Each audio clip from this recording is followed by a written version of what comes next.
ठीक है, चलो so we are starting geometrical optics, जिसको रे ऑप्टिक्स भी बोलते हैं। तो ज्योमेट्रिकल ऑप्टिक्स क्यों बोलते हैं? ज्योमेट्रिकल ऑप्टिक्स इसलिए बोलते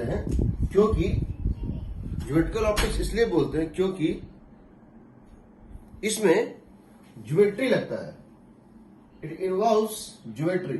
तुमको इसमें ज्योमेट्री अगर तुम्हारा अच्छा है तो बेसिकली इसमें एंगल और उसके कंस्ट्रक्शंस ही होते हैं। ज्योमेट्री का बहुत यूज है। रे इसलिए बोलते हैं because in this chapter we think, we analyze light as traveling in a straight line. In this case, we study rectilinear propagation of light. इसका मतलब क्या हुआ? Light travels on a straight line. We assume that the light travels on a straight line. In this chapter, we assume that we visualize light as something that is traveling in the straight line, as something that is light travels in a straight line.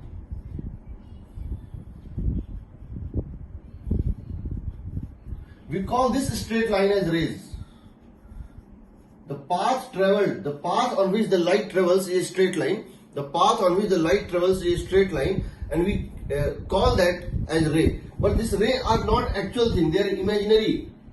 They are imaginary concept. They do not have any physical existence. Rays do not have any physical existence. These are imaginary. No physical existence. जैसे field line होता है ना, ये field line होता है। जैसे अगर आप सूरज बना रहे हैं, एक पहाड़ है, लैंडस्केप बनाते थे हम लोग बचपन में ड्राइंग में, एक वहां पे एक सन दिखाते थे, किसी पहाड़ के बीच में सन निकल रहा था, सन से रेज हम इस तरह से दिखाते थे।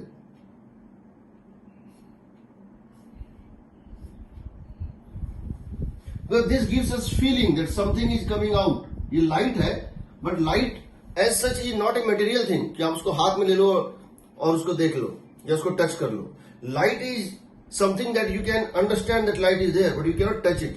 सो यहाँ पे इमेजिनरी कंसेप्ट होता है, ये रेज होते हैं, ठीक है। तो rays are imaginary concept but they are use to describe the motion of the light. So the light travels और propagates in a direction. The light travels or propagates in a direction, and that direction is given by a straight line that we call ray. So ray starts from the source and ends at the infinity. Or if light is coming, it is coming from infinity and going from infinity. Parallel beam is there, like that. So we can say that these are rays. Now, ray क्या होता है? रे का मतलब होता है path of light, path traveled by light, path or trajectory of light. दूसरा होता है बीम. बीम क्या होता है? बीम होता है ग्रुप ऑफ लाइट, एक ग्रुप और बंडल ऑफ लाइट रेज. एक रे है तो क्या बोलेंगे? पाथ बोलेंगे, उसको बोलेंगे रे. एक रे दिखाएं तो रे है, और उसका ग्रुप है उसको बोलेंगे बीम. और बीम का एक स्पेशल केस होता है pencil of light. Pencil of light का मतलब है एक नैरो बीम ऑफ लाइट, एक पतला ग्रुप, एक ऐसा ग्रुप ऑफ लाइट जिसकी एरिया क्रॉस सेक्शन बहुत कम है. एक पतली बीम ऑफ लाइट, 4-5 रेज का ग्रुप है और वो बहुत पतला एरिया कवर करता हुआ मूव कर, उसको बोलते हैं पेंसिल ऑफ लाइट. इसको क्या बोलते हैं? A narrow beam of light. A narrow beam of light इसको बोलते हैं पेंसिल ऑफ लाइट. इसको बोलते हैं पेंसिल ऑफ लाइट. पूरा वर्ड होगा पेंसिल ऑफ लाइट. ठीक है. अब समझो होता क्या है कि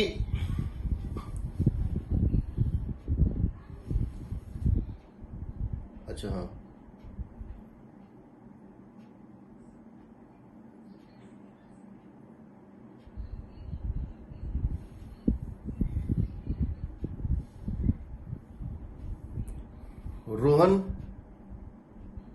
रोहन ने मांगा था रिकॉर्डिंग परमिशन, रोहन को दे दिया है. और किसने मांगा था रिकॉर्डिंग परमिशन? और किस? ठीक है,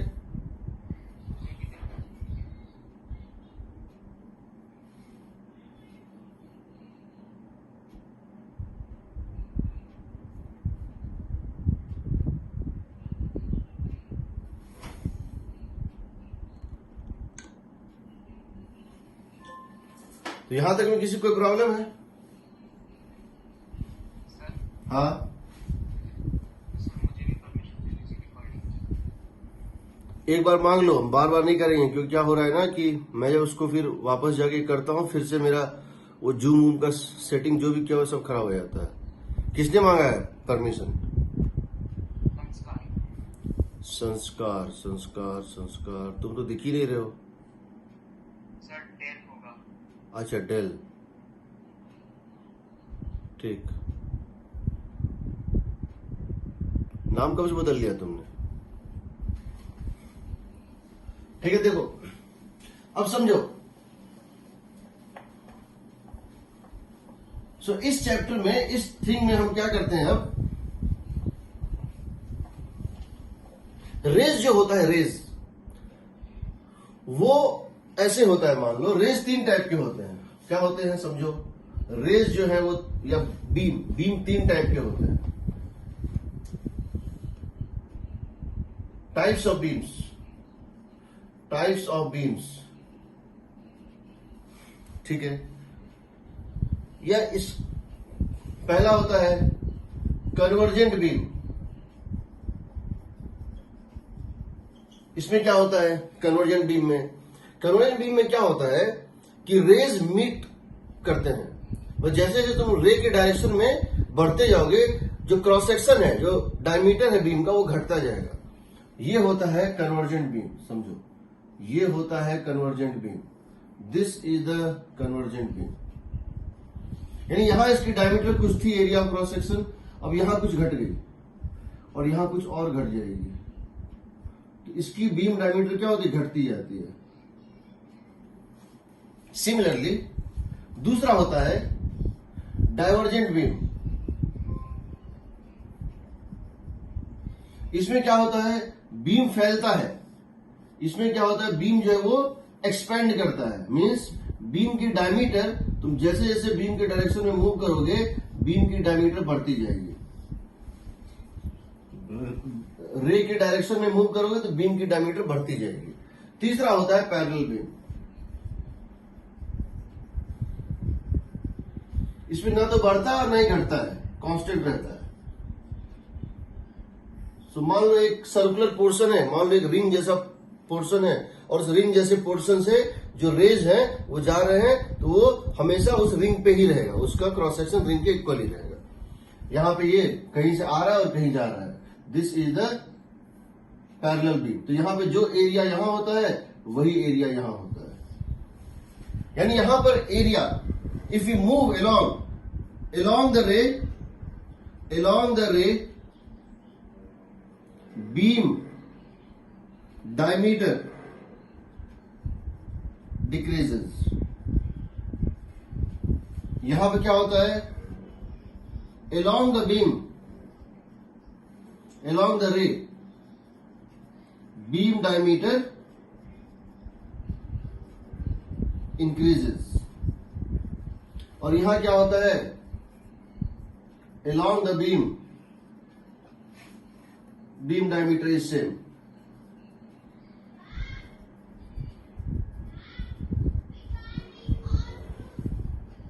हम तुमको एक चीज बताएंगे जो कि हम तुमको वेव ऑप्टिक्स में बताने हैं, लेकिन फिर भी हम अभी थोड़ा सा तुमको बता सकते हैं।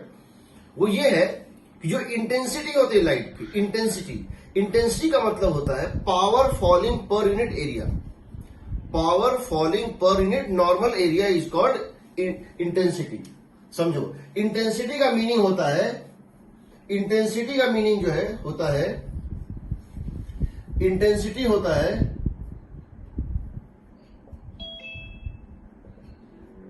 पावर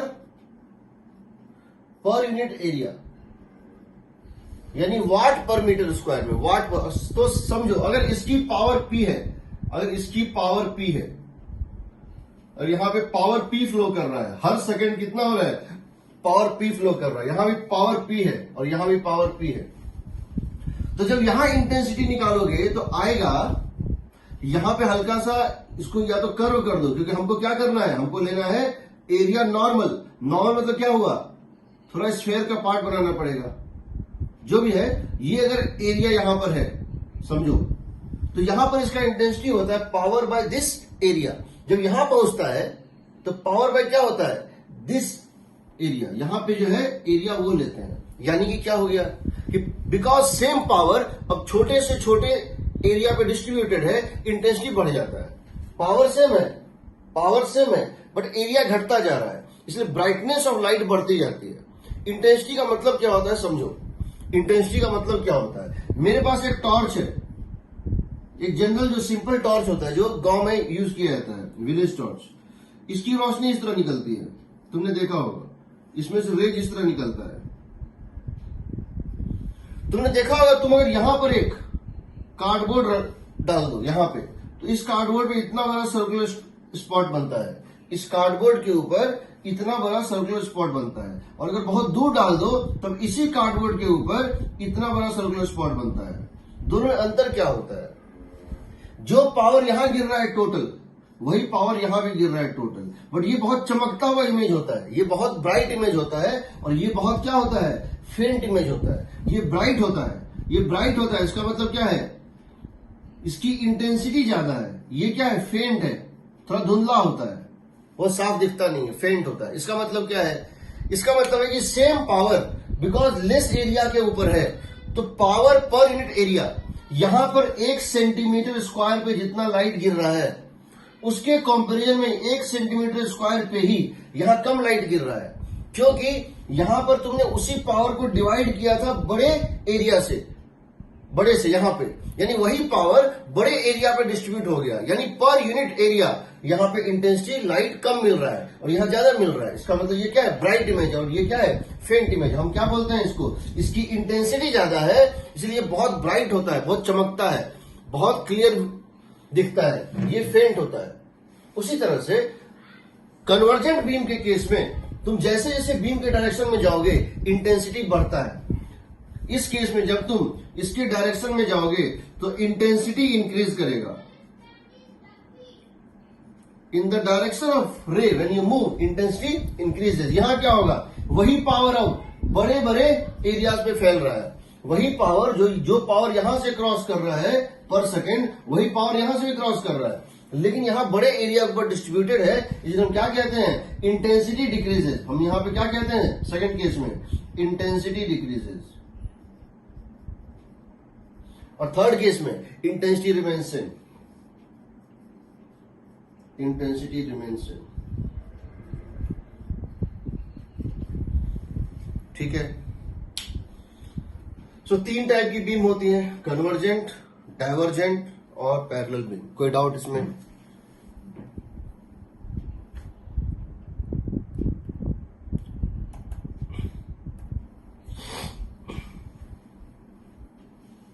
अब देखो,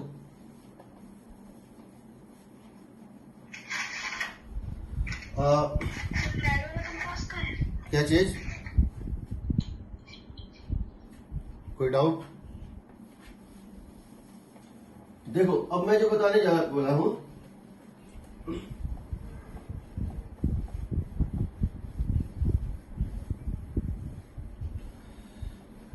ऑप्टिक्स में ऑब्जेक्ट क्या होता है और इमेज क्या होता है। ऑप्टिक्स में ऑब्जेक्ट और इमेज का डेफिनेशन क्या होता है समझो, ठीक है।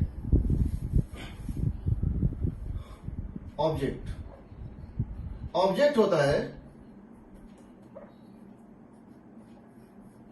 Point of concurrency of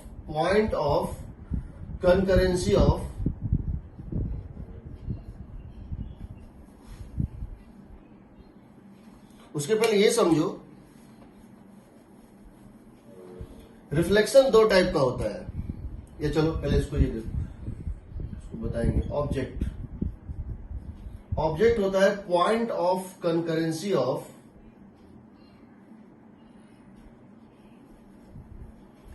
incident raise.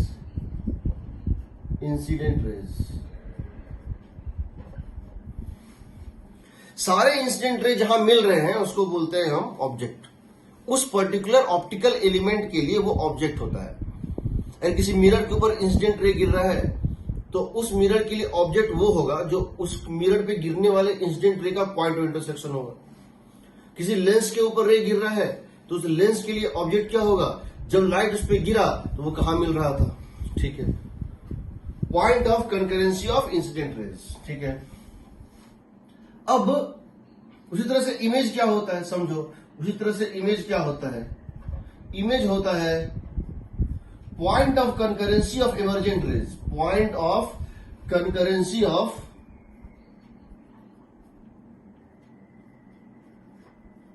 Emergent rays. Emergent का मतलब क्या हुआ, आफ्टर रिफ्लेक्शन और रिफ्रैक्शन, जो भी ऑप्टिकल फेनोमेना है वो होने के बाद जो लाइट बाहर निकलता है वो कहां मिलता है, point of concurrency of emergent rays, ठीक है। अगर इंसिडेंट रेज जब गिरा तो गिरने के ठीक पहले, जब इंसिडेंट रे गिरा गिरने के ठीक पहले उसका नेचर डाइवर्जिंग था। If incident rays are of diverging nature, object is real. If incident rays are of diverging nature,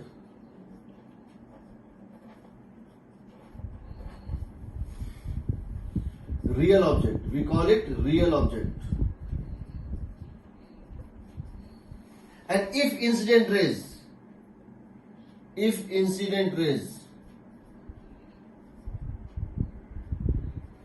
are of converging nature, जिस समय वो लाइट गिरे उस समय उनका नेचर कन्वर्जिंग था, वो मिल रहे थे बट मिलने से पहले ही वो ऑप्टिकल एलिमेंट रास्ते में चला आया, यानी जब वो गिरे उस मोमेंट पे इनका नेचर क्या था, कन्वर्जिंग था। हम कहेंगे इसको virtual object.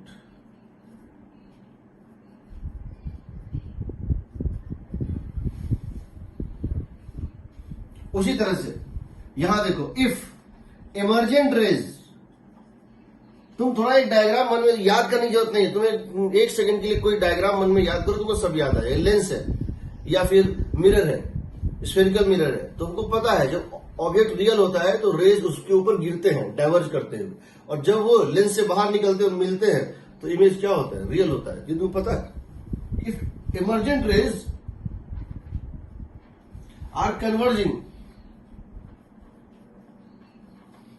if emergent rays are converging, image is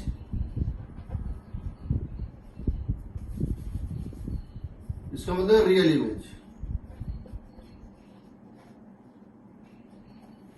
and if emergent rays are diverging,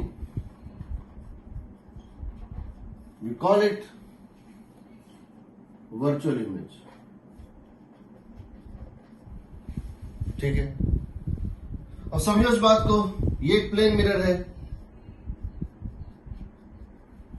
एक लाइट यहां से गिर रहा है, दूसरा लाइट इस तरह गिर रहा है।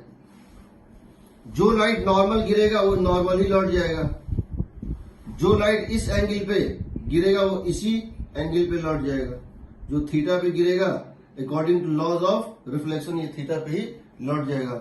इन दोनों का पॉइंट ऑफ इंटरसेक्शन देखो। पहले तो ये बताओ, ये इंसिडेंट रे कौन कौन सा है, एक ये है इंसिडेंट रे और एक ये है इंसिडेंट रे। तो सबसे पहले इसको बोलेंगे ऑब्जेक्ट, ये इंसिडेंट रे है और ये इंसिडेंट रे, इसको क्या बोलेंगे, ऑब्जेक्ट। दूसरा, ये इमर्जेंट रे है और ये भी इमर्जेंट रे है, रिफ्लेक्शन के बाद का। इन दोनों को अगर ये दोनों यहां तो मीट करेगा नहीं, इस साइड तो मीट करेगा नहीं, बट अगर हम इस पूरे लाइन को infinite minus infinity to plus infinity बढ़ाएंगे, ये यहां मीट करेंगे, ये होगा image. Now come to object is real और वर्चुअल।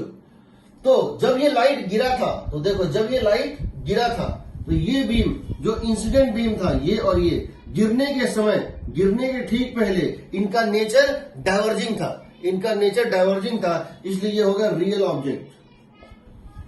और निकलने के बाद इनका नेचर डाइवर्जिंग है, निकलने के बाद इमर्जेंट रेज का नेचर डाइवर्जिंग और फैल रहे हैं, ये क्या होगा, वर्चुअल इमेज। दूसरा केस लो, दूसरा केस लो, ये प्लेन मिरर है, ये प्लेन मिरर है, लाइट इसमें इस तरह से गिर रहा था, लाइट इसमें इस तरह से गिर रहा था, इस लाइट को यहां मिलना था, इस लाइट को यहां मिलना था, ये लाइट यहां जाके मिलता, बट लाइट के मिलने से पहले ही ये रास्ते में आ गया। ये लाइट के मिलने से पहले ही रास्ते में आ गया, तो क्या होगा बताओ? ये लाइट जाके मिलता, बट उसके पहले ये मिरर जो है रास्ते में आ गया, तो यहां से रिफ्लेक्शन होगा ऐसे, जो एंगल ऑफ इंसिडेंस उसी एंगल ऑफ रिफ्लेक्शन पे, और यहां भी क्या होगा? रिफ्लेक्शन होगा, ये भी यहां से रिफ्लेक्ट करेगा और यहां पर आके मिल जाएगा। अब ये बताओ, इंसिडेंट बीम ये था, इंसिडेंट रे ये था, ये था और ये था। What is the point of concurrency of incident beam? ये लेफ्ट तो मिल नहीं रहे हैं, ये प्रोड्यूस करने पे राइट में मीट करेंगे, ये होगा ऑब्जेक्ट। फिर आओ रिफ्लेक्टेड पे, इमरजेंट पे, ये रिफ्लेक्ट बैक हुआ एक लाइट, ये हुआ दूसरा लाइट और ये हुआ तीसरा light. These three are the reflected beam. ये कहां मिल रहे हैं? यहां पे। इमेज क्या हो गया? I. Now come to real और virtual. The incident rays were, the incident rays were क्या थे? जो इंसिडेंट बीम था जब वो गिरा, जो इंसिडेंट बीम था ये और ये सब क्या बन रहे थे बताओ? ये थे कन्वर्जेंट, कन्वर्जेंट थे। जब ये गिरा उस समय, गिरने के ठीक पहले इसका नेचर कन्वर्जेंट था। कन्वर्जेंट का मतलब है virtual object. If incident rays are converging, virtual object. और बिकॉज रिफ्लेक्टेड रे, देखो जो रे इमर्ज किया, ये तीन, दिस रे एंड दिस रे, रिफ्लेक्शन के बाद, इनका नेचर क्या था? They are converging. Converging means क्या है? This is real image. So virtual real object, virtual image, virtual object, real image. एक बात याद रखना, किसी ऑप्टिकल इंस्ट्रूमेंट के लिए पूरे ऑप्टिक्स में, चाहे वो रिफ्लेक्शन हो, चाहे रिफ्रैक्शन हो, चाहे कुछ भी हो, ये सेट जब भी होगा, क्या? रियल ऑब्जेक्ट रियल इमेज या वर्चुअल ऑब्जेक्ट वर्चुअल इमेज, जब भी ऐसा कोई सेट बनेगा कि ऑब्जेक्ट और इमेज दोनों का नेचर सेम है, चाहे वो स्फेरिकल मिरर हो, चाहे वो क्या बोलते हैं, चाहे वो रिफ्रैक्शन एट प्लेन सरफेस हो, रिफ्रैक्शन एट स्फेरिकल जो है सरफेस हो, चाहे कॉन्केव मिरर हो, चाहे लेंस हो, चाहे कुछ भी हो, अगर ऑब्जेक्ट और इमेज का नेचर सेम होगा, रियल ऑब्जेक्ट रियल इमेज और वर्चुअल ऑब्जेक्ट का virtual image, this is always inverted. Inverted का मतलब बताऊंगा, अभी आएंगे उस पर। ये है उल्टा हो जाएगा, उसका इमेज उल्टा बनता है। और कभी अगर रियल ऑब्जेक्ट रियल इमेज है, sorry real object virtual image या वर्चुअल ऑब्जेक्ट रियल इमेज, ये सेट जब भी होगा, real object virtual image and virtual object real image, अगर ये सेट होगा कभी भी, तो that is going to be erect image, that is erect image always. Inverted image, erect image, ठीक है, हम देखेंगे, क्योंकि कई बार हमको पूछा जाता है तो हम उतना टाइम नहीं लगाएंगे क्वेश्चन को सॉल्व करने में। नेचर सेम है तो उल्टा, नेचर उल्टा है तो सीधा, ठीक है। अब देखो ये डिफिनीशन है, इस पे अब हम तो क्या बताए हैं कि ऑब्जेक्ट और इमेज का डिफिनीशन चेंज हो जाता है। मतलब एक के लिए जो, अब क्या होगा देखो, मान लो एक सीक्वेंस में चीजें हैं, एक प्लेन मिरर है, स्फेरिकल मिरर है, कॉन्केव मिरर है, या मान लो कि कोई चीज है जैसे कि लेंस है, स्लैब है, कुछ भी है। तो पहला ने जो पहले के लिए लाइट गिरा, ऑब्जेक्ट था, उसने इमेज बनाया। अब जब वो लाइट दूसरे पे गिरेगा तो पहले का बनाया हुआ इमेज दूसरे के लिए ऑब्जेक्ट का काम करता है, पहले का बनाया हुआ इमेज दूसरे के लिए ऑब्जेक्ट का काम करता है। ठीक है, ऑब्जेक्ट और इमेज का परसेप्शन ऑप्टिक्स में इससे नहीं है कि कहां क्या है, इससे कहां क्या दिख रहा है।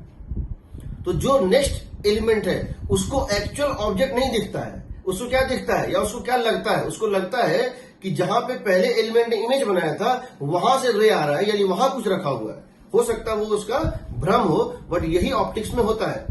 ऑप्टिक्स में हम देखते हैं तो हमको जहां दिख रहा है वही ऑब्जेक्ट है, जहां रखा है उससे कोई मतलब नहीं है। ठीक है, सो देखते हैं, यहां तक किसी कोई डाउट है तो बताओ।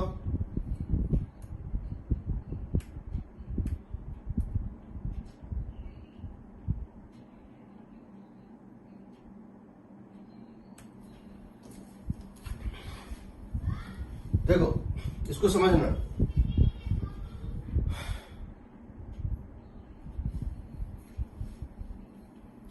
एक बात और बता देता हूं।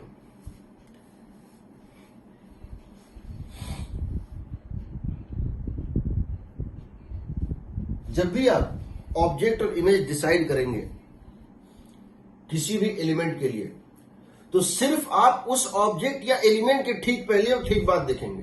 बहुत ज्यादा पास्ट में और बहुत ज्यादा फ्यूचर में जाने की जरूरत नहीं है। पास्ट या फ्यूचर मत जाने। जैसे इसके लिए ये इमेज बन गया, इसके लिए देखो इस मिरर के केस में देखो, जो इंसिडेंट बीम था वो क्या था, कन्वर्जिंग था। जो इंसिडेंट बीम था वो कन्वर्जिंग था, यानी वो वर्चुअल ऑब्जेक्ट था। इसने इमेज क्या बनाया, रियल बनाया, दिख रहा है।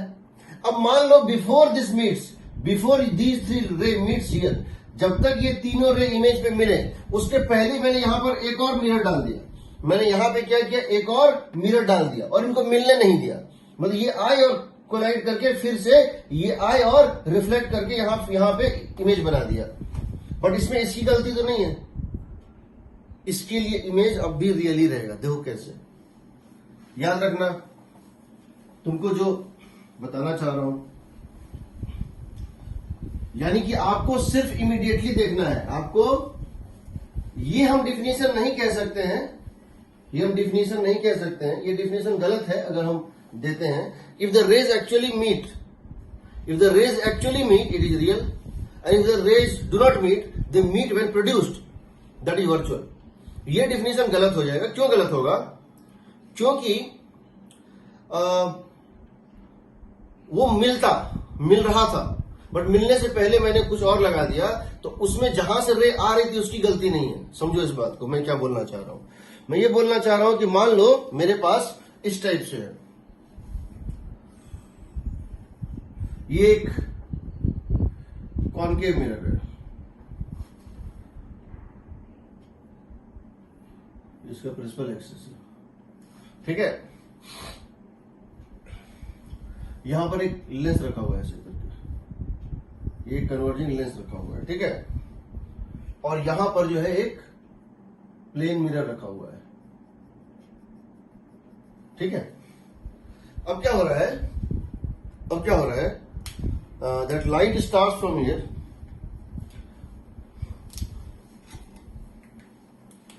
यहां से लाइट स्टार्ट हो रहा है, यहां से, ये पॉइंट ए है। लाइट स्टार्ट हुआ, ऐसे गया, ऐसे गया, तो लाइट यहां स्टार्ट हुआ, इस पे गिरा, ठीक है। इस पे गिरने के बाद लाइट जो है वो रिफ्लेक्ट किया, ऐसे यहां से रिफ्लेक्ट किया। लाइट एक्चुअली में यहां पे जाके मिलने वाला था। कहां मिलने वाला था, यहां मिलने वाला था। लाइट एक्चुअली में यहां पर जाकर के मिलने वाला था, इसका नाम दे दो B. But before this light meets here, before this light meets here, it encounters lens here. So ये क्या होगा, बेंड कर जाएगा, ये अपने पाथ से कन्वर्ज कर जाएगा। कन्वर्जिंग का मतलब वो अंदर की तरफ इसको करेगा, तो ये कन्वर्ज कर जाएगा। ये कन्वर्ज कर गया, अब ये लाइट यहां गिरेगा। ये कहां मिलता, सी पे, ये कहां मिलता, सी पे, ठीक है। बट अब फिर ये लाइट इसे मिलने से पहले यहां से क्या होगा, रिफ्लेक्ट कर जाएगा, और ये इमेज कहां बनेगा, डी पे। समझ रहे हो, पहले लाइट ए पर था, इसके सामने कहीं स्फेरिकल मिरर के लाइट इसके ऊपर गिरा, गिर के लाइट कन्वर्ज हुआ, ये मिलता कहां, बी पे। But before it meets B, lens चला गया बीच में, और लेंस ने क्या किया, इसको कन्वर्ज करके इमेज बनाया सी पे। अब बिफोर ये सी पे मीट करता, या मिरर क्या पहुंच गया, मिरर पहुंच गया और इसने रिफ्लेक्ट करके इमेज बना दिया डी पे। इसके बाद भी हो गया, ये लेफ्ट जाएगा, हमको वो नहीं लेना, यहीं तक ले रहे हैं हम। 1 2 3 फेनोमेना ले रहे हैं, ठीक है। अब हम ये जानना चाहते हैं, हम यहाँ एक टेबल बनाना चाहते हैं, ठीक है। हम यहाँ एक टेबल बनाना चाहते हैं। क्या बनाना चाहते हैं, देखो हम ये बनाना चाह रहे हैं कि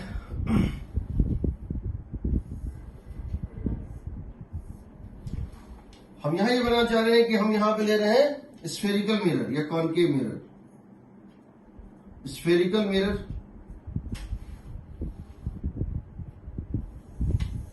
दूसरा हम लेना चाह रहे हैं लेंस,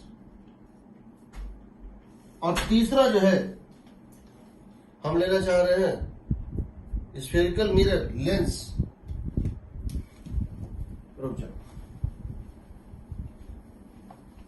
आपको ये बताना है किसके लिए ऑब्जेक्ट कैसा होगा, इमेज कैसा होगा। देखो हम क्या कर रहे हैं, हम यहां पे ले रहे हैं स्फेरिकल मिरर, स्फेरिकल मिरर, हम यहां पे ले रहे हैं लेंस, और हम यहां पे ले रहे हैं प्लेन मिरर। ठीक है, आपको बताना है इसके लिए ऑब्जेक्ट क्या है और उसका नेचर क्या है। ऑब्जेक्ट एंड नेचर, और इसके लिए इमेज क्या है एंड नेचर। इमेज भी बताना है और उसका नेचर भी बताना है। ठीक है, तो अब ये बताओ कि स्फेरिकल मिरर के लिए ऑब्जेक्ट क्या है। अनम्यूट करो, बोलो स्फेरिकल मिरर के लिए ऑब्जेक्ट क्या होगा। सर रियल, ए होगा, रियल, रियल।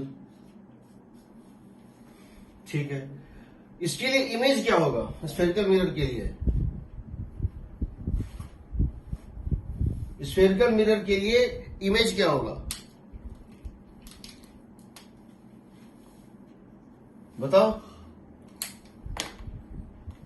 नाम, उस पॉइंट का नाम क्या है, बी, बी। रियल या वर्चुअल,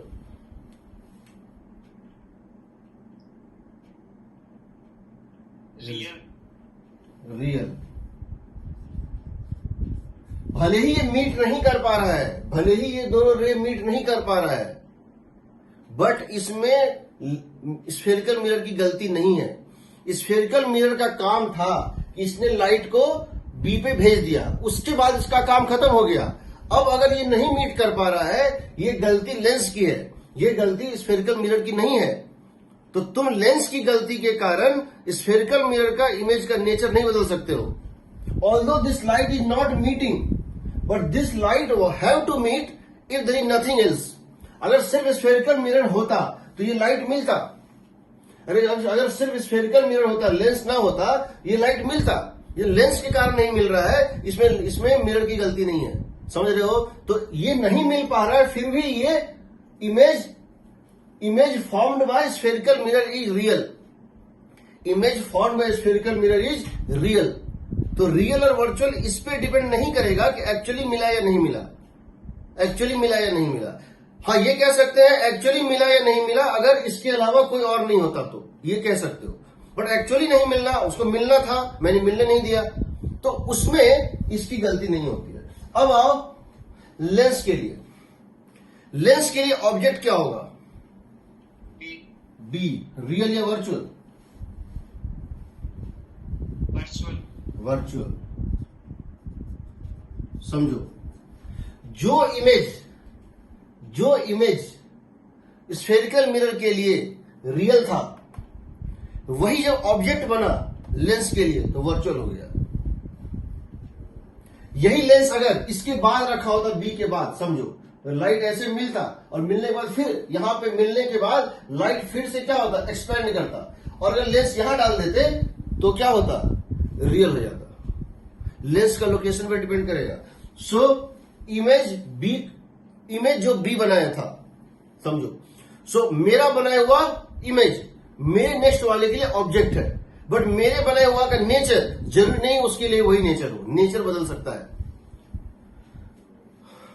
सी। अब बताओ, लेंस के लिए इमेज होगा सी, लेंस के लिए इमेज होगा सी। रियल या वर्चुअल, रियल, रियल।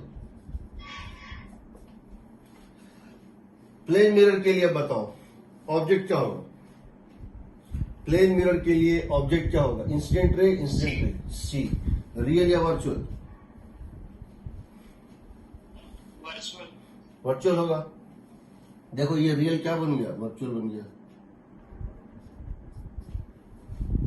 और इमेज क्या होगा, D, and that is real. सबसे पहला टास्क तुम्हारे लिए पूरे ऑप्टिक्स का यही है कि पहले तो ये पहचानो कि रियल ऑब्जेक्ट और इमेज क्या होता है। तुमको जो ही पढ़ा रहे हैं उसका नोट्स तुमको हम भेज देंगे, तुम जो ही पढ़ा रहे हैं उसका नोट्स तुमको हम भेज देंगे, ठीक है। तो तुमको कम से कम मेहनत करना पड़े और ज्यादा से ज्यादा तुम सीख सको, उसके लिए जो हो सकता है हम करेंगे, ठीक है। तो उसके लिए चिंता मत करना, ठीक है। समझ लो फिर से, हम ये तुमको सेम क्वेश्चन सेम बना के भेजेंगे, सोचना इस पे, तुम खुद करोगे। 2-3 और तुमको ऐसे इस टाइप का इलस्ट्रेशन बना देंगे, ऐसा डायग्राम बना देंगे और टेबल ब्लैंक छोड़ देंगे, भरना उसको, तो बाद में चेक करना मैच हो रहा है कि नहीं। तो पता चलेगा रियल ऑब्जेक्ट और इमेज कैसे होता है, ठीक है। ऑब्जेक्ट और इमेज कैसे होता है। फिर भी किसी को डाउट है तो बताओ।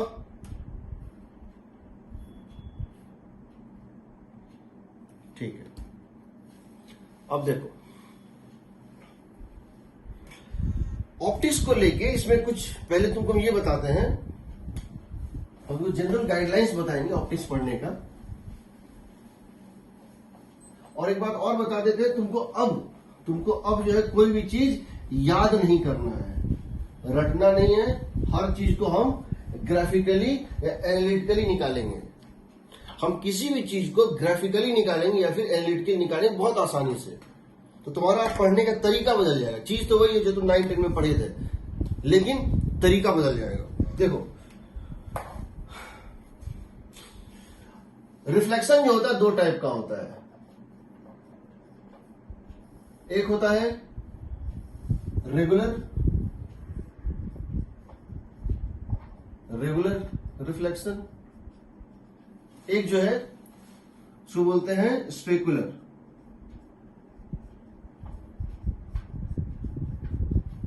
और दूसरा होता है इर्रेगुलर।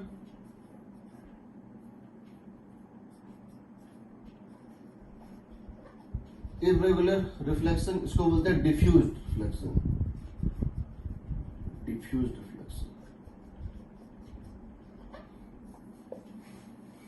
इसमें क्या होता है, ये पॉलिश्ड सरफेस होता है, ये पॉलिश्ड प्लेन सरफेस होता है, ये सिल्वर्ड होता है, पीछे से सिल्वर्ड होता है, सिल्वर पॉलिश्ड स्मूथ सरफेस होता है, सिल्वर पॉलिश्ड स्मूथ सरफेस होता है। और इस केस में बड़ा अच्छा रिफ्लेक्शन होता है हर पॉइंट पे। तो ये अगर कोई पॉइंट है तो होगा क्या, ये लाइट यहां से गिरा फर्स्ट लाइट और दूसरा लाइट यहां से गिरा, तो तुम देखोगे ये दोनों लाइट कहीं जाके मिलेंगे। तो अगर ये ऑब्जेक्ट है, ये जब रिफ्लेक्शन हुआ तो ये यहां जाके मिलते हैं, यहां पे हम कहते हैं दिस इज द इमेज। ना इमेज 2 रे से नहीं बनता है, इमेज की इंटेंसिटी बहुत ज्यादा होगी तभी दिखाई देगा। इमेज पे एटलीस्ट मिलियंस, वैसे तो रेज का कोई कॉन्सेप्ट ही नहीं है, तो रेज एक इमेजिनरी वर्ड है। बट अगर एक लाइट निकल रही है उसकी पावर 10 वाट है, हम चाहते हैं कि इमेज दिखे, उसके लिए कम से कम 5 वाट 4 वाट की लाइट तो वहां पे पहुंचे तब तो दिखेगा। तो होता क्या है इस केस में, बिकॉज सारे लाइट की पॉइंट ऑफ कंकरेंसी सेम होती है, यहां एक ब्राइट इमेज दिखता है, तो बहुत सारी लाइट मिल के इमेज बनाते हैं, बहुत सारा पावर। मान लो इसका पावर 10 वाट है, तो हो सकता है रिफ्लेक्शन में कुछ पावर का लॉस होता है, बताएंगे। अगर ये 10 वाट का है तो हो सकता है 4 वाट या 6 वाट यहां तक पहुंच रहा है, बट सारा 6 वाट एक पॉइंट पे मिल रहा है। कौन से पॉइंट पे, आई पे, ये ग्लो करता है, ये दिखता है, यहां इमेज दिखता है, सरफेस नहीं दिखता है। इमेज दिखता है, सरफेस नहीं दिखता है, समझो। इमेज विजिबल,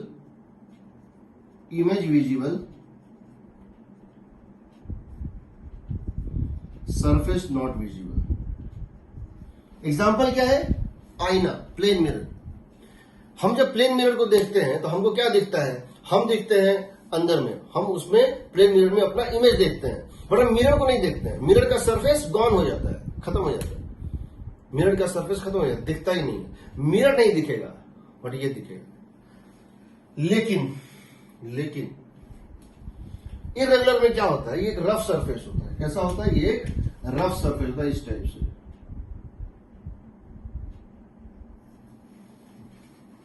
ये एक रफ सरफेस होता है,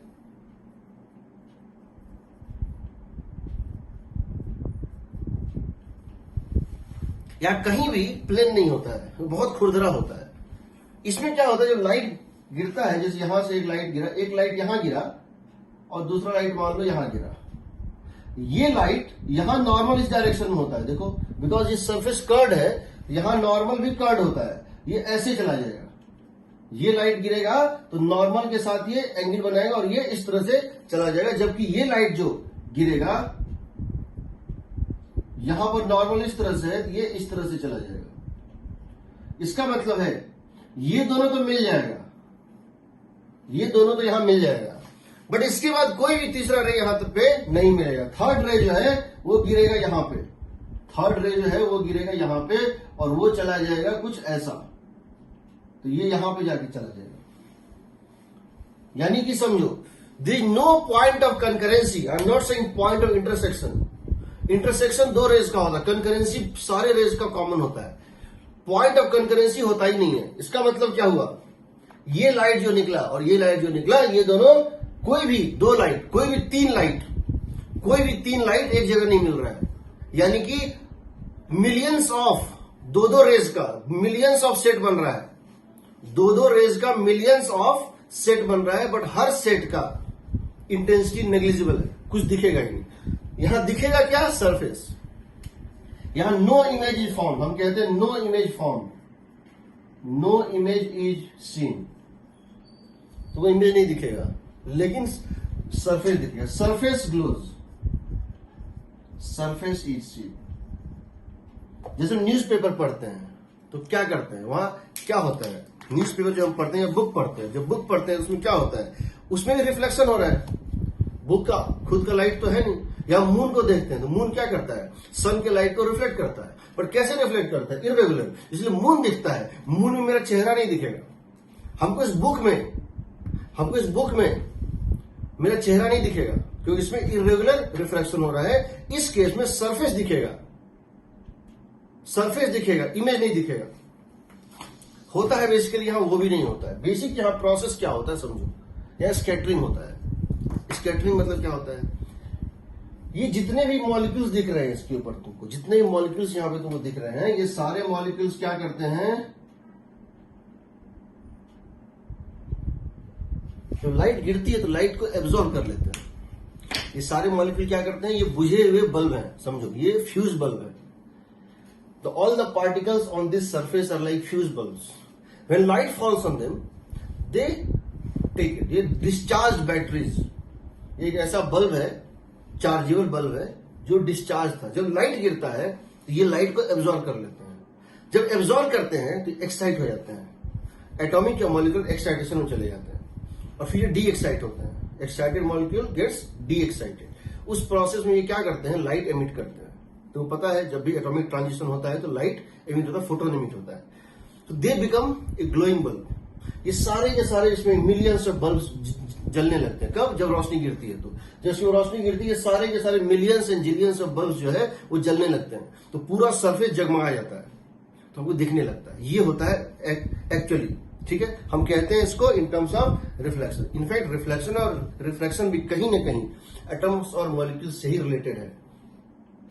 अगर हम फेनमैन लेक्चर्स में जाएं और हम ये समझने की कोशिश करें कि रिफ्लेक्शन या रिफ्रैक्शन क्यों होता है, हम खुद समझ जाएंगे कि क्यों होता है। वो हम बताएंगे कहीं बाद में फुर्सत का टाइम मिलेगा तो, बट आईआईटी के लिए वो सब रिक्वायर्ड नहीं है, ठीक है। सो देखो, हम जो बात करेंगे पूरे इसमें वो रेगुलर रिफ्लेक्शन की बात करेंगे। हम जो बात करेंगे वो क्या करेंगे, रेगुलर रिफ्लेक्शन की बात करेंगे, ठीक है। पूरे ऑप्टिक्स में दो चीजें हैं। अगर हम लॉ की बात करें तो दो ही फंडामेंटल लॉ है। पूरे ऑप्टिक्स जो हम पढ़ रहे हैं, ज्योमेट्रिकल ऑप्टिक्स, उसमें दो ही फंडामेंटल लॉ है। क्या लॉ है, पहला है लॉज ऑफ रिफ्लेक्शन, दूसरा है लॉज ऑफ रिफ्रैक्शन। दो ही फेनोमेना होते हैं, रिफ्लेक्शन और रिफ्रैक्शन। रिफ्लेक्शन के केस में हम प्लेन मिरर और स्फेरिकल मिरर को डील करते हैं। रिफ्रैक्शन के केस में हम laws of refraction refraction at plane surface, apparent depth, total internal reflection, prism, refraction at spherical surfaces and lens, सब कुछ रिफ्रैक्शन में आता है।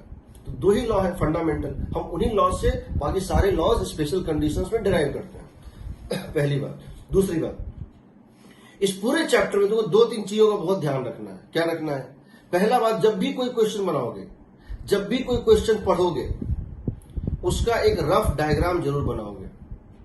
बिना डायग्राम बनाए ऑप्टिक्स का कोई भी क्वेश्चन आप अटेम्प्ट नहीं करेंगे, क्योंकि डायग्राम इसलिए जरूरी है। पहली बात कि रे डायग्राम जिसको आता है उसी को ऑप्टिक्स आता है, जिसको रे डायग्राम नहीं आता उसको ऑप्टिक्स नहीं आता।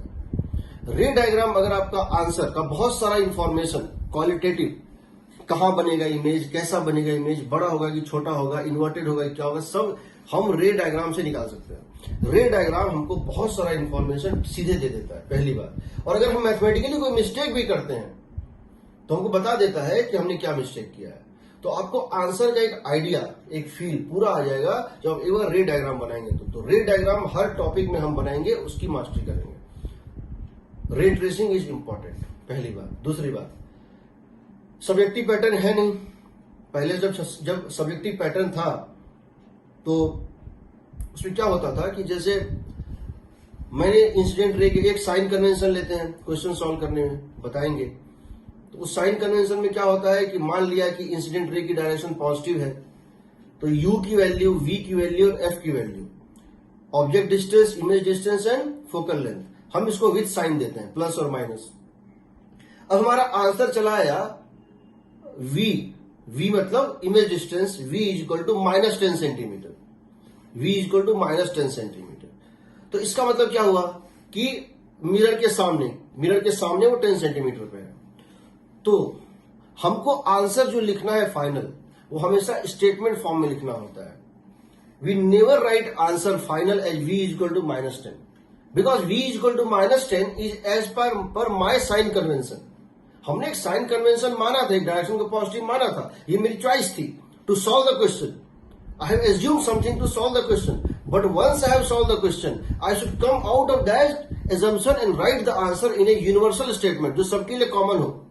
तो हमको क्या लिखना पड़ेगा? हमारा आंसर v इक्वल टू -10 है तो गलत है। हमारा आंसर होना चाहिए that image is form 10 centimetre in front of the mirror. Image is form 10 centimetre in front of the mirror. अगर मैं ये स्टेटमेंट नहीं लिख रहा हूं तो सब्जेक्टिव पैटर्न जब मैनुअली कॉपी चेक होता था नंबर नहीं मिलता था, 0 मिलता था, और स्टूडेंट बोलता था यार मैंने तो सॉल्व किया था, नंबर कैसे नहीं आया? बिकॉज वो उस टाइम की बात थी। आज तो ऑब्जेक्टिव पैटर्न है, ये सब स्किल्स मैटर ही नहीं करता है। पहले हम लोग ग्राफ प्लॉट किया करते थे पेपर पे, आज की डेट में हम ग्राफ को सेलेक्ट करते हैं। हमको 4 ग्राफ दिए होते हैं, उसमें से एक ग्राफ हम सेलेक्ट करते हैं। यानी कहने का मतलब काफी सारे स्किल्स हैं जो पीछे छूट गए हैं, लेकिन वो इंपॉर्टेंट है। एक फंडामेंटल साइंस को समझने के लिए बहुत इंपॉर्टेंट है। तो आपको आंसर हमेशा, आप किसी बुक में देखिएगा जो आंसर दिया होता है कीज में, वो स्टेटमेंट फॉर्म में दिया होता है पूरा। ये नहीं लिखा होता है v equal to -10, f equal to -20 like that. f equal to -20 का मतलब क्या है? The focal length is 20 and the mirror is concave, या it is a converging mirror of focal length 20। f equal to -20 का मतलब ये है। तो समझना, हमको ये सब चीज स्किल्स समझना पड़ेगा। रे डायग्राम बनाएंगे हर क्वेश्चन में हम, उसके बाद जो है हम ये करेंगे कि हम आंसर हमेशा स्टेटमेंट के फॉर्म में लिखेंगे। और हम जो है, और इसके अलावा हम क्या करेंगे, हम पैरेक्सल अप्रोक्सीमेशन में सारे काम करेंगे। हम बताएंगे जब इसको डिराइव करेंगे, during derivation of any formula, whatever assumptions we take, that assumptions must be kept in mind. क्योंकि अगर वो एजम्पशन वैलिड नहीं हुआ किसी क्वेश्चन में, अगर वो एजम्पशन किसी क्वेश्चन में वैलिड नहीं हुआ तो फॉर्मूला भी वैलिड नहीं हुआ, because this formula is derived using that assumption. हम अगर tan थीटा को थीटा मान रहे हैं या sin थीटा को थीटा मान रहे हैं टू डिराइव दैट फॉर्मूला, क्योंकि थीटा बहुत छोटा है तो sin थीटा थीटा है, कर लिया, कोई बात नहीं, हमने कर लिया। बट क्वेश्चन आ गया IIT में जहां थीटा छोटा नहीं है, थीटा बड़ा है, तो हमको समझना पड़ेगा वो फॉर्मूला एप्लीकेबल नहीं होगा। हम उसी डेरिवेशन पे चलेंगे, लेकिन जहां पे हमने साइन थीटा को थीटा रखा था वहां साइन थीटा को थीटा न रख के sine theta as a whole रखेंगे। तो तुमको ये सारा चीज समझना पड़ेगा so that you are able to what is called, you can able to crack the IIT with good rank. तो इसके लिए तुम्हें समझना पड़ेगा हम डेरिवेशन कैसे करते हैं और डेरिवेशन में कौन कौन चीज का ख्याल रखते हैं। हर जगह पे हर चीज क्लियर होनी चाहिए कि ये इस सेट ऑफ कंडीशंस में वैलिड है, ये इस सेट ऑफ कंडीशन में वैलिड है, ये हमेशा वैलिड है। क्या हमेशा वैलिड है, यूनिवर्सली वैलिड है, वो भी जानना है। उस केस पे उसका एक special case under this condition वो थोड़ा और सिंप्लीफाई होगा, और स्पेशल केस और सिंप्लीफाई होगा। तो अगर पूरा स्पेशल केस है तो ये लगाएंगे, ये वैलिड नहीं है बट ये वैलिड था तो ये लगाएंगे, कुछ वैलिड नहीं है तो स्टार्टिंग बेसिक से लगाएंगे। तो जिसका फंडामेंटल स्ट्रांग होता है उसको आईआईटी में हमेशा अच्छा रैंक आता है, because 99% of the things you are going to study in various books. आप प्रैक्टिस कीजिएगा, बहुत क्वेश्चन बनाइएगा, 99% कंटेंट बता रहा हूं उससे क्वेश्चन नहीं आता है। 99% ऑफ कंटेंट जो आप बुक्स में देखते हैं, प्रैक्टिस करते हैं, आईआईटी से कुछ नहीं पूछता है। That is why when you appear in IIT, particularly advanced paper, you feel if you have studied lots of books, particularly Indian books, you feel that यार ये क्या हो गया, मैंने सारा पढ़ा था, ये कहां से आ गया, ये क्वेश्चन था कहां, वो क्वेश्चन था, उसका सोर्स हमेशा फॉरेन बुक से होता है। ठीक है, तो हम देखेंगे उसमें क्या होता है। चलो देखो, सो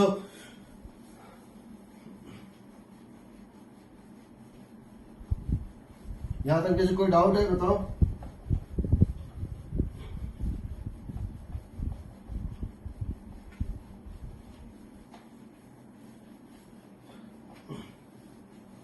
अब ये देखो, अब अगर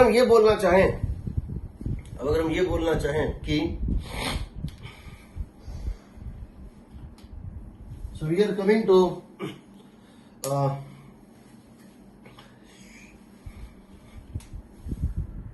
लॉज ऑफ रिफ्लेक्शन।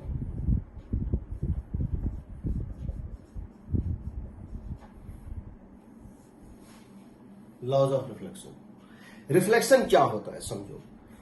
जब कोई लाइट किसी चीज पे गिरता है और उसी मीडियम में लौट जाता है, ठीक है,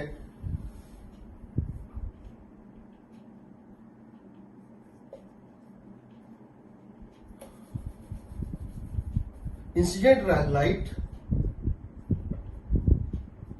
लाइट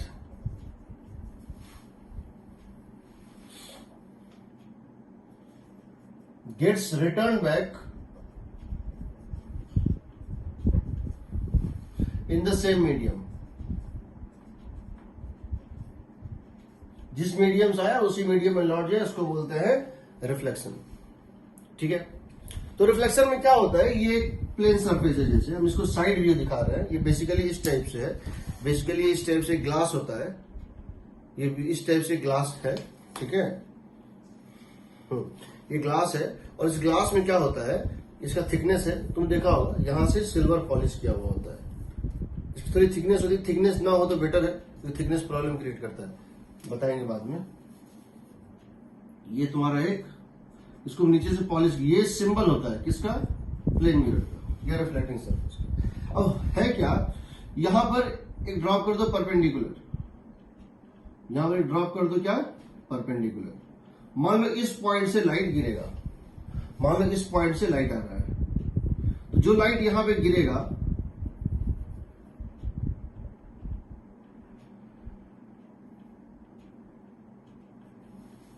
ये जिस एंगल पे गिरेगा ये उसी एंगल पे रिफ्लेक्ट बैक कर जाएगा। तो यहां पर ये एंगल अगर आई है समझो, इसको बोलते हैं normal, this is the perpendicular to the surface, normal. इसको बोलते हैं इंसिडेंट रे, इंसिडेंट रे, इसको बोलते हैं रिफ्लेक्टेड रे। ये आई है और ये आर है, ये एंगल आई, ये एंगल आर। तो लॉज ऑफ रिफ्लेक्शन बोलता है पहला, angle I is equal to angle R, angle I is equal to angle R. पहला क्या है कि एंगल आई और एंगल आर सेम होगा। और दूसरा क्या है, दूसरा ये है कि I R incident ray, normal and reflected ray, all lie in same plane. इसको देने के बाद इसके देने का क्या जरूरत था? पहला स्टेटमेंट देने के बाद सेकंड स्टेटमेंट का क्या जरूरत था? जरूरत तो था। क्या जरूरत था? जैसे ये मान लो एक सरफेस है और ये मान लो इसके ऊपर क्या है, नॉर्मल है। अब मान लो कि लाइट अगर यहां पे इस तरह से गिर रहा है, अगर लाइट इस पे इस तरह से गिर रहा है, ये नॉर्मल है और लाइट यहां इस तरह से गिर रहा है, तो इस पूरे कोन के ऊपर एंगल आई और एंगल आर सेम है। तो अगर हम कहें कि ये इस तरह से गिरा, ये इस तरह से गिरा और इस तरह से निकल गया, तब भी तो आई और आर सेम है, तब भी तो आई और आर सेम है। तो पहला वाला ये नहीं बता रहा है, ये बता रहा है सिर्फ आई और आर सेम है, यानी ये इस पॉसिबिलिटी को बता रहा है कि यहां गिरेगा तो इस पूरे कोन पे कहीं से भी निकल सकता है। लेकिन सेकंड स्टेटमेंट ये बता रहा है नहीं, ऐसा नहीं होगा। एक और कंडीशन है, ऐसे गिरेगा, ऐसे अगर गिरेगा, लाइट अगर यहां से गिरेगा, नॉर्मल ये है तो निकलेगा यहां से। समझ लो, ये तीनों मिलके एक प्लेन, मतलब जिस प्लेन में ये और ये है उसी प्लेन में angle I equal to angle R लेना है, किसी और प्लेन में नहीं लेना है। इन दोनों को मिला के प्लेन बना दिए और इसके साथ उसी एंगल पे उसी प्लेन में दूसरा थर्ड लाइन बनाए। ठीक है, इसको अगर हम वेक्टर फॉर्म में लिखना चाहें, हम लिख सकते हैं। देखो, हम लिख सकते हैं, मान लेते हैं इस डायरेक्शन में यूनिट वेक्टर है एन कैप। मान लेते हैं इस डायरेक्शन में यूनिट वेक्टर कितनी है, एन कैप। इस डायरेक्शन में यूनिट वेक्टर कितनी है, E1 कैप। इंसिडेंट रे के डायरेक्शन में यूनिट वेक्टर कितनी है, E1 कैप। और रिफ्लेक्टेड के डायरेक्शन में यूनिट वेक्टर कितनी है, E2 कैप। समझो, हम ये कह रहे हैं अगर इंसिडेंट रे के डायरेक्शन में यूनिट वेक्टर है E1 कैप, इस डायरेक्शन में इधर कितनी है, N कैप, इधर कितनी है, E2 cap. These three are the unit vectors in incident, reflected in this. तो अगर हम इस लॉ को वेक्टर फॉर्म में लिखना चाहें, vector form of laws of reflection, vector form of laws of reflection, वो कहलाएगा E1 cross N cap is equal to E1 cross N cap is equal to E2 cross N cap. Cross product E1 cross N cap is equal to E2 cross N cap. कैसे? किसी भी vector के equality का मतलब क्या होता है? कभी भी जब दो वेक्टर इक्वल होता है, इसका मतलब क्या होता है? जब भी दो वेक्टर इक्वल होता है उसका मतलब क्या होता है? उसका मतलब होता है कि उन दोनों वेक्टर्स की मैग्नीट्यूड और डायरेक्शन दोनों सेम है। इन दोनों वेक्टर्स की मैग्नीट्यूड और डायरेक्शन दोनों क्या है, सेम है। समझो, जब भी दो वेक्टर आपस में इक्वल होते हैं तो इक्वल तभी होंगे जब उनका मैग्नीट्यूड इक्वल होगा और डायरेक्शन इक्वल होगा। एक बार इनका तुम मैग्नीट्यूड इक्वल करो, अगर हम दोनों की मैग्नीट्यूड को इक्वल करें, सोचो, अगर हम दोनों की मैग्नीट्यूड को इक्वल करें तो क्या आएगा? हम इन दोनों के मैग्नीट्यूड को इक्वल करें, 1 into 1 यूनिट वेक्टर है, यूनिट वेक्टर है तो क्या होगा, 1 into 1। अब ये बताओ E1 कैप और N कैप में एंगल कितना है? तो जरा देखो, E1 वेक्टर ये है, E1 वेक्टर ये है, समझो E1 वेक्टर ये है और N वेक्टर ये है। इन दोनों का टेल तो मिल नहीं रहा है। हमने क्या बताया है वेक्टर में कि वेक्टर की एंगल निकालना हो तो पहले दोनों के टेल को मिलाते हैं, टेल से टेल मिलेगा तब जो एंगल बनेगा 180 से कम, वो कहलाता है एंगल बिटवीन वेक्टर। तो ये आई नहीं है, वेक्टर E1 कैप और N कैप के बीच में एंगल आई नहीं है। इसको पहले खींचो, खींच के यहां ले आओ। अब देखो टेल मिल गया, E1 कैप का टेल स्टार्टिंग पॉइंट और N कैप का टेल सेम है। अब जो एंगल बनेगा उनके बीच में 180 से कम, वो कहलाता है एंगल बिटवीन। तो ये कितना हो जाएगा, sine 180 degree minus theta must be equal to i, 180 degree minus i. अब बताओ E2 कैप और N कैप, इसके बीच में पहले से एंगल कितना है, आर है, E2 कैप और एन कैप के बीच में पहले से कितना है, दोनों का टेल पहले से मिल रहा है, एंगल है आर, ये हो जाएगा 1 × 1 साइन आर।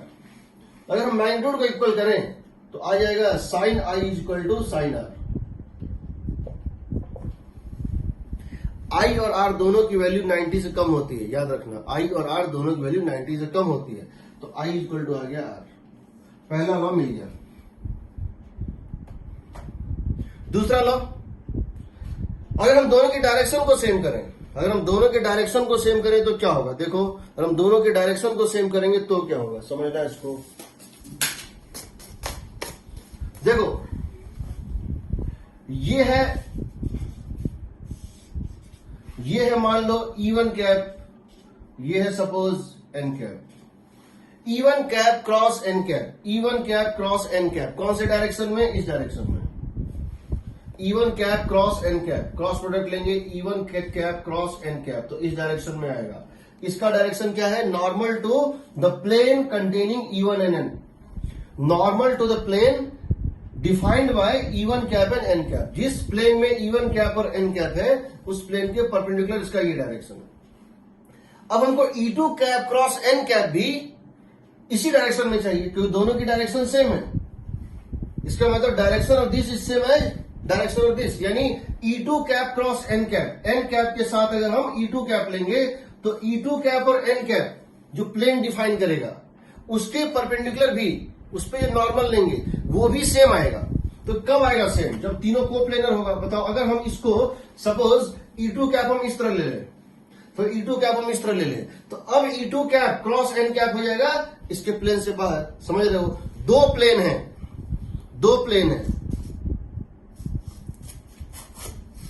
दो प्लेन है। देखो इस पे जो नॉर्मल है, एक प्लेन में क्या है, समझो दो प्लेन है और ये कॉमन लाइन है, ये जो कॉमन बाउंड्री दिख रहा है ना दोनों प्लेन का, ये कॉमन बाउंड्री है N cap, N cap common है, देखो N कैप इसमें भी N कैप इसमें भी है, तो N कैप ले लो कॉमन, इस लाइन को ले लो, इस लाइन को जो बाउंड्री आ रहा है इसको ले लो N कैप। अब क्या करो, दोनों प्लेन में एक में E1 कैप ड्रॉ करो, एक में E2 कैप ड्रॉ करो और चाहो कि इस प्लेन E2 कैप और N कैप और E1 कैप और N कैप दोनों के परपेंडिकुलर, दोनों प्लेन के परपेंडिकुलर सेम हो, तो कब होगा, जब तीनों इस तरह होगा।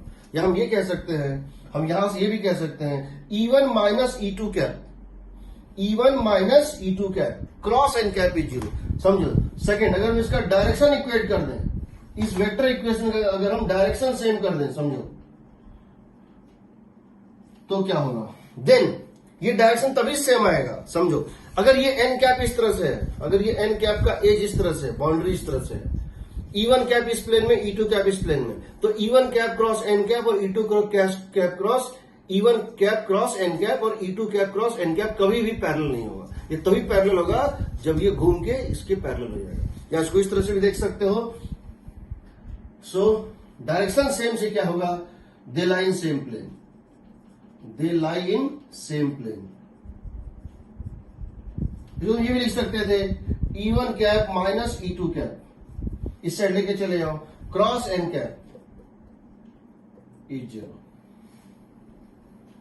E1 कैप क्रॉस N, इसका मतलब क्या है, E1 cap cross E2 cap, E1 cap minus E2 cap, ये वेक्टर और N कैप या तो 180 डिग्री पे है या 0 पे, दो वेक्टर का क्रॉस प्रोडक्ट 0 है, इसका मतलब क्या है, दो नॉन जीरो वेक्टर का क्रॉस प्रोडक्ट 0 है, इसका मतलब क्या है कि दोनों बीच में एंगल या तो 0 डिग्री है या 180, यानी या तो वो पैरेलल है और या तो वो एंटी पैरेलल है। तो इसका मतलब E1 cap minus E2 cap vector जो है वो N कैप के साथ क्या होगा, या तो पैरेलल होगा या एंटी पैरेलल होगा, यानी E1 cap minus E2 cap जो वेक्टर बनेगा, जो E1 और E2 के प्लेन में बनेगा, E1 cap minus E2 cap vector जो बनेगा, जो E1 और E2 के प्लेन में बनेगा, वो थर्ड वेक्टर N कैप के साथ या तो पैरेलल है या एंटी पैरेलल, यानी तीनों कोप्लेनर है। यहां से क्या होता है, सेकेंड लॉ निकल जाता है, यहां से सेकेंड लॉ। हम इसको पूरा डिराइव करेंगे वेक्टर फॉर्म में क्या होता है, ठीक है। कोई डाउट है, बताओ। जितना भी तुमको पढ़ा रहे हैं सबका नोट्स तुमको हम शेयर कर देंगे, उसके लिए वरी मत करना, ठीक है। जितना भी पढ़ा रहे हैं सबका नोट्स